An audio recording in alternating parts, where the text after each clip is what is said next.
Hello and welcome to Timepainters. This is the podcast in which we answer your submitted questions and discuss the art of songwriting.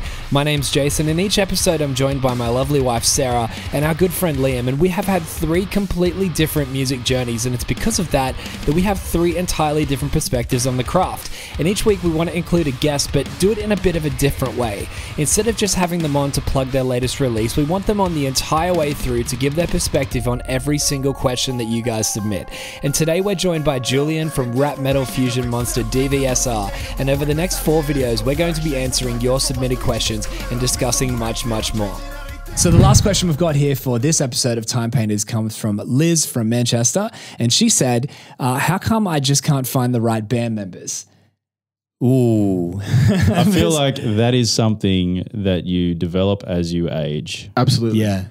Absolutely. You have to find what you want. Yeah. Like, what are you looking for band members? I mean, you're going to get, if you're watching, you're going to get advice here from, 3 very similar sides, but Sarah's the unique one here because she has never, or you just don't really look for permanent band members. So I'm looking for session musos. I don't know if you're saying, when writing this question, is it session musos or is it permanent members? So, let's try to answer both. First of all, session musicians. Why can't she find the right session musicians?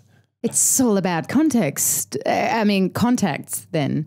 In whatever area you live in, there has to be some research done into who are the best musicians in that area. Go out and see shows. You're going to see a whole bunch of session musicians filling in, especially original shows. If it's not a band, if it's an artist, they're going to have musos playing their songs and you'll kind of get a feel for who's out there. I feel like it's harder to get it wrong with session musos because they know what they're coming for. They know what they're doing. Yeah, it's all business. Yeah, it's all business. That's right. So if you feel like that, if you're having issues with session musicians, just get the next one. Money would be the main thing, especially when starting out, trying to have a session musician band and be like, do you want to come and play my show? That you're not writing anything, I'm not paying you. The temptation is to go, I have a friend who plays guitar and I can just ask him to play, but you're not going to get the quality that you would get from a session musician. So either you're going to understand how it all works and be able to pay to get that quality there for somebody who can just take a chart or take an audio track and come in and do an amazing job without much rehearsal, or you're going to just play with friends. You have to almost be like someone like, Bruce Springsteen with his E Street band. You see, like from the beginning of his career, it's almost like he's had a band of session musos. And I honestly have no idea how that started. I don't know if he was on a label at the time and they were, happy to front the costs for it or anything like that. But to me, that is always the best bands that you see.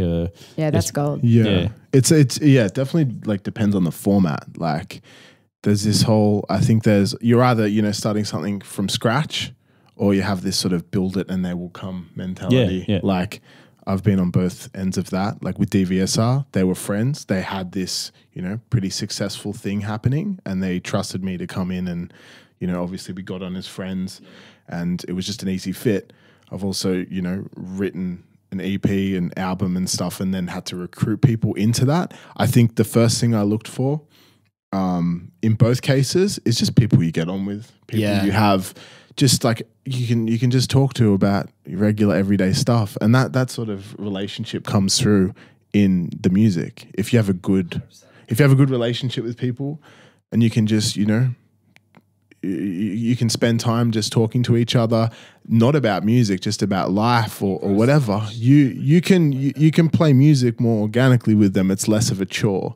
Because you enjoy that person, and that translates on stage and in recordings and stuff. And if you're creating, this is our creative group, like from the get go, and everyone knows that a creative group always has one main creator that then other people can sort of build upon, like the silver chair. That's where thing. It functions the best. Because if you have 2, it clashes. Yeah, but it's just like one of those things of if you're a young band and if you're a young person starting out, don't get so caught up in how good everyone is at music, like how good of a musician they are, which is the complete opposite to what Sarah's looking for. Because as you guys get together and move along, you will grow together.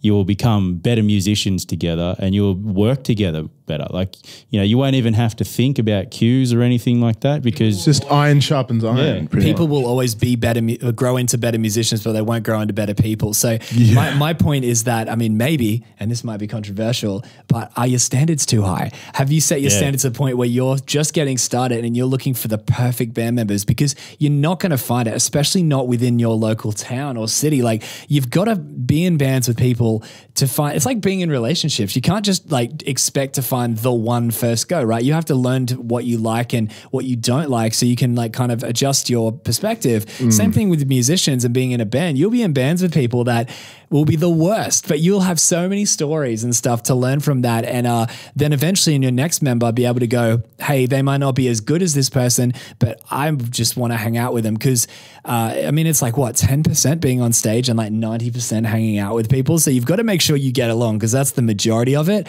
So if you're looking for the people who are the best musicians, you're going to, sure, maybe if you just say in a perfect world, they found the perfect musicians for their band. If they're not people that you can hang out with and be friends with, that's what's going to pull you apart. So, well, an encouraging environment is going to automatically make people want to improve, and it'll be a better atmosphere to get better at instruments and things like that, and get a tighter knit sound and things like that. And I know right at the beginning, there's always that thing you get caught up on. You're like, all right, I look at all these bands that look cool and they will have good looking members and stuff. And then you start looking at people, oh, they don't have the right look. They can't fashion do this. first. Yeah.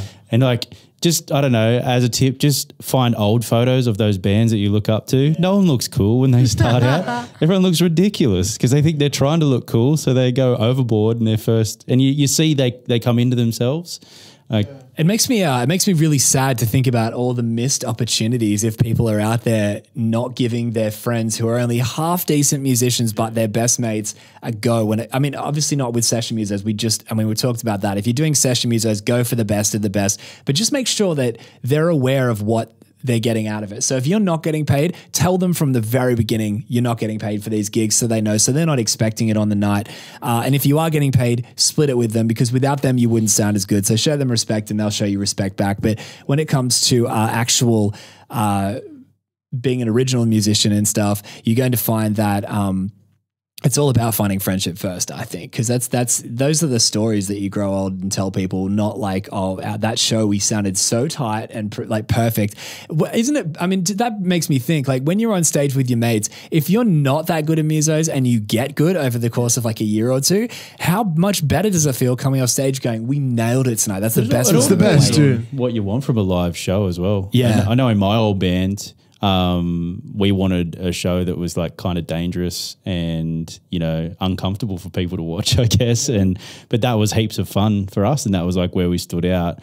But also I know when I go to certain shows, I don't want to hear a CD on stage. I want to hear, you know, people singing out of key every now and then. I want to hear stuff, you know. Exactly. I feel like it's like people forget it's an outlet. First and foremost, like for people performing, especially live, it's an outlet to like express yourself. And you're not always going to express yourself in 4/4. You know, things are going to be out of time. Things are going to, like, you know, you're going to flourish as a musician. You're going to get better. Sometimes you have bad nights and whatever. But the main thing is to enjoy it, and enjoy it with people who want good for you. You know, that aren't just in it for themselves. I don't have, you know, malice or anything like that. So above all, I think you've got to enjoy it with Last people. thing on early session musos too, go to music unis. You'll get free musos. Yeah, that's a good point. Coming out of the Very true. Yeah, coming out of everywhere, and they'll do it for free because they just want the They experience. just love the opportunity. Yep. And if you're at that point where you've got a couple of friends who may be half decent at their instrument, but their passion's there, take them up on it, because when it comes to original music and writing with people, you can't teach passion. You can teach musicianship and you can teach stage presence, but you can't teach passion. So that's what I'd say. It's interesting that it's polar different answers to comparing to the two different worlds. But to me, there's no time limit on art. So